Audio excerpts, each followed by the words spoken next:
Your mind is getting hijacked, and that's stopping you from the flow state. Keep watching. Yeah. I'm inspired. I'm inspired. Hey there guys, how's it going? My name is Sumit Chatterjee from the Flow Zone Academy, and I'm a flow state coach, which means that I help you feel better and perform better. Today we're talking about the fact that you're being hijacked, okay? Now, if you don't know this already, there are thousands of companies out there trying to get inside your head. Why? So they can make money off of you. They want to get inside your mind, and they want to piece things together in such a formulaic way. They think they can have control over you, over your rights, over your sovereign beingness. We're fed this understanding now that we're going into the virtual realms, Web 3.0.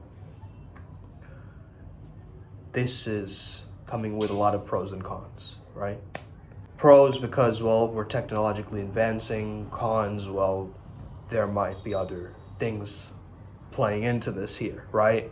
There might be some kind of a transhumanist agenda. We don't know about this yet, right? But we're making these gesticulations and starting to understand there's something kind of messed up about this utopia illusion, which is actually a dystopia in disguise, because the metaverse is just a part of the reality that we are already in.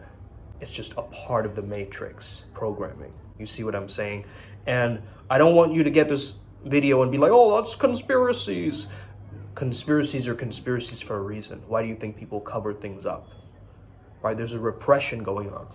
Whereas we need to feel into these issues and really start to feel through them, because otherwise we can't dissipate that energy. And as I delve into this, I'm reminded of the movie Ready Player One. I don't know if you guys remember that, but I was doing research into this where they're actually creating more box-like homes, and these homes that are all interconnected, like the TV comes out, the couch comes out, right? Those compact homes that are more artificially intelligent.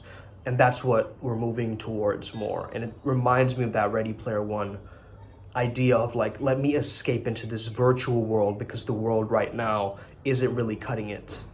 It's like showing us that it can save us, but can it actually save us? You see, when a word becomes a trend, watch out for that. Because that is the massive gnosis that's going on. When a word is trendy, remember in 2013 how there are lots of depression, anxiety memes? And people just, it became a part of the conversation that, yeah, I have depression, I have anxiety. Like, it was just a thing, right? And the more it becomes a part of the culture, we become desensitized to this information.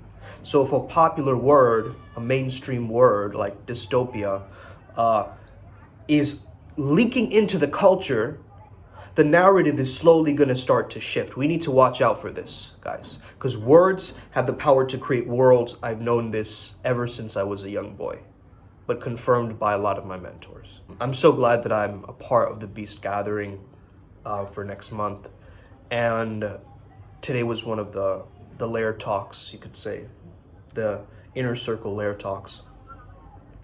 And you know, AZD was saying if he had one superpower, he would be able to open and close any door, right? I would want a very, very similar superpower. And with the moment he said that, I thought of Janus, right?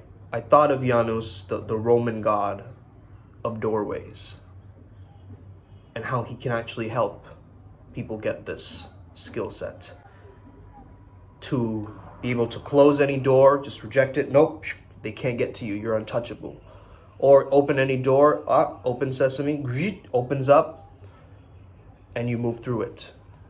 By the way, I was out partying last night, if you can't tell from my hands. Everything is very coordinated, and the timeline shifts. Matrix was a word in the 2000s, right? Now we're desensitized to the word aliens. We're completely desensitized to it. Right? Start to understand these things. This is going to help you shape this understanding of what's coming. We've been hardwired by our parents to be either more skewed towards the codependent side or the narcissism side. And the narcissism is almost like, if you've ever seen Disney's movie Soul, it's one of the few movies that talks about the flow state. They talk about the sunken place, right? And these are ideas that I've been kind of talking over with Kalina again on Instagram. She's like a good friend of mine. We connected a while back. And these ideas are very formulated in my mind right now. So they're fresh, okay? It's this idea of the sunken place, right? There's more easily negativity to sink into this empty shell of a person. So it's really important to understand the opposite is true in the case of the empaths. It believes it has no boundaries, no shell, right? And this codependency pattern, or codependent martyrdom almost, this sense of like, I'm going to hurt myself for and sacrifice myself for others, right? For the cause, for others. I'm going to make sure that I feel bad. And this people-pleasing mentality has been passed on from generation to generation, specifically in Indian people, if you've noticed, okay? Indian families have this codependence thing that's a part of the culture to, hey, always give to others, self-sacrifice. We don't understand how subtle this subliminally hits us, okay? Because we're being taught and we're being hardwired from the ages of 0 -6, you could say, to 6 years old, in a sense, right? Where all of our character structures are defense mechanisms, basically. You see what I'm saying? So if you're fat, if you're very skinny and lanky, if you lean forward too much, if you lean to one side, your body, it shows these traits as defense mechanisms to your love. Let me show you this diagram right here. It's a bioenergetic diagram. Notice it starts with the love that you received when you were young. It starts with that baseline love. And if that love has been tinkered with, we start to feel bad about ourselves, and we get these trauma splits, these emotional splits of two worlds where our freedom and love are disconnected, or our independence and freedom are disconnected, and so forth. So once that split happens, we are more in parts. We're not whole, we're not holistic, we're split in our minds, we're fragmented beings. And now we start to create a social mask around this kind of defense mechanism we've created. Because that becomes then our survival strategy. We didn't know any better than to be codependent and just sacrifice. We didn't know how to stand up for ourselves in that moment in our past. So that's the thing. We've used it as a survival strategy. Our personality is our survival strategy. So start to understand that in the aspect that you're being hijacked. You're being hijacked not only on a physical level, but on a chemical level as well. Relationships, toxic relationships specifically, they don't produce the feelings of love. Look at the difference between love and limerence in this diagram right here. And tell me that the first one is not an unhealthy filter of a fake love. Is this a love that we're seeing, or is this a chemical addiction? Relationships can be addictive, and they start to form our persona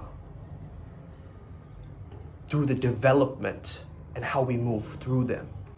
So really start to understand how important your relationships are. You see, the whole idea of the bioenergetics in the chakra system is energy. You've got to understand whether your energy is overactive or underactive. When we're looking at either one, it's not effective, right? It's not effective if your energy is not circulating, if it's not traveling through, if you're not working with it. Because stagnant energy is a cause of a lot of issues. When your energy can't flow, when there's stuckness. When there's more stuckness, there is a shutdown. Too less energy, too much energy. Too less time, too much time. Too less space, too much space. And if you need help in this area, this is why I have my program in the first place, okay, to help you guys out through the reprogramming, to actually take out and release the different traumas that are trapped inside your physical, mental, emotional, and spiritual body, so that you can move forward in a flowing way, so you can be the best expression of you, which means that the energy is flowing, it's circulating now. Now you're able to manifest, now you're able to create things. Now you're able to move forward, choosing joy if you want to, because the slate has been blanked clean. Okay, there's no more trauma attaching. Of course, there is still trauma. There's a minor trauma all the time running us, but it's not as charged anymore. So now you have power over your beingness. You can take the reins back. You can say, I've now entered my throne. I am the sovereign. I am the ruler of my own reality. So just because you have been hijacked, it doesn't mean you can't take the power back. And the power comes from using the same technology that they used against you. The brainwashing, the hypnosis. All of that, you have to undo the spells. Okay? You have to do the banishing rituals. You have to be able to come back to your sense of wholeness again from those parts. And this journey is coming back to the self. You've always tried to search for something externally. Have you ever returned back home to the container?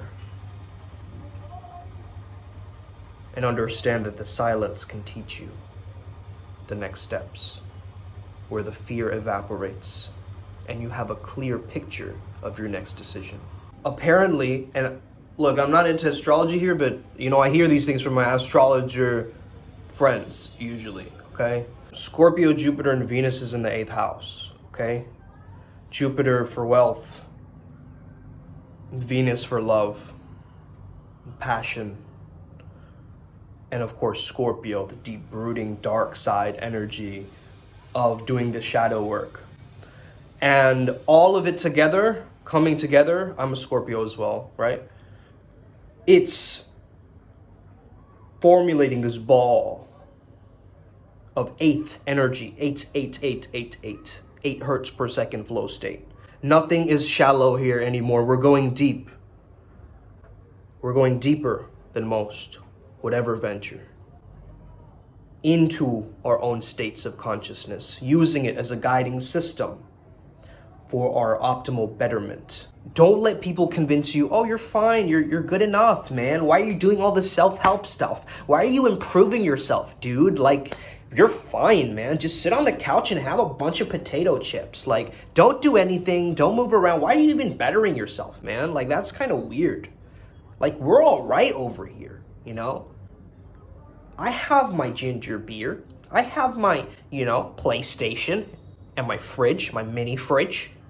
Why do I need to go to a seminar? Why do I need to invest in programs? Why do I need to go on a workshop to work on my inner journey? That's a bunch of baloney, right? That's how you're treating this, where actually the thing, the empty shell, the empty vessel that you're getting into, the sadness of that life, of just going and repeating the same mundane, mindless drivel, instead of actually going deeper, going into that depth, exploring the cosmos within, accessing the infinite intelligence of the super consciousness so that you can live through it.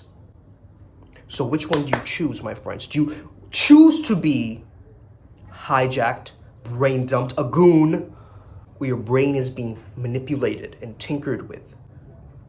Your neurochemicals are being pulled in this direction, that direction, this direction.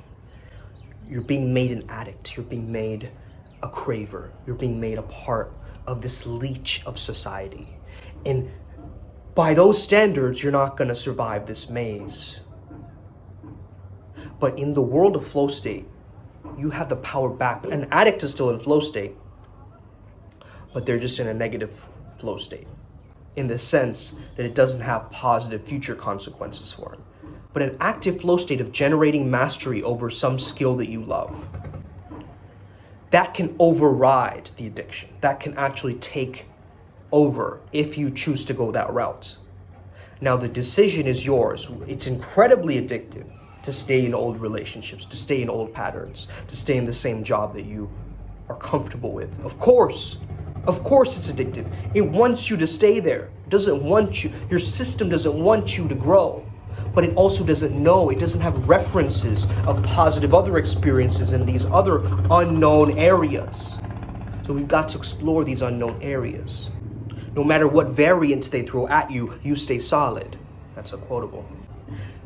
Cows from the inside, if they keep their milk inside when they're lactating, guess what? They're going to get sick and they will die. Similarly, the information that you hold inside and suppress, you're capturing it inside and it's going to make you ill. It's going to make you very, very ill. Suppression and repression of all of these unprocessed emotions, unfiltered, unprocessed gunk that's just sitting there and rotting away. But if you do the inner work, if you go into the shadows, if you take out the elements and consciously let them go, release them into the void, now you have a new center of power. You have a magnetic gravitational pull with what's actually going to be moving you forward. Your intuition, your guidance system of your heart and your mind coming together,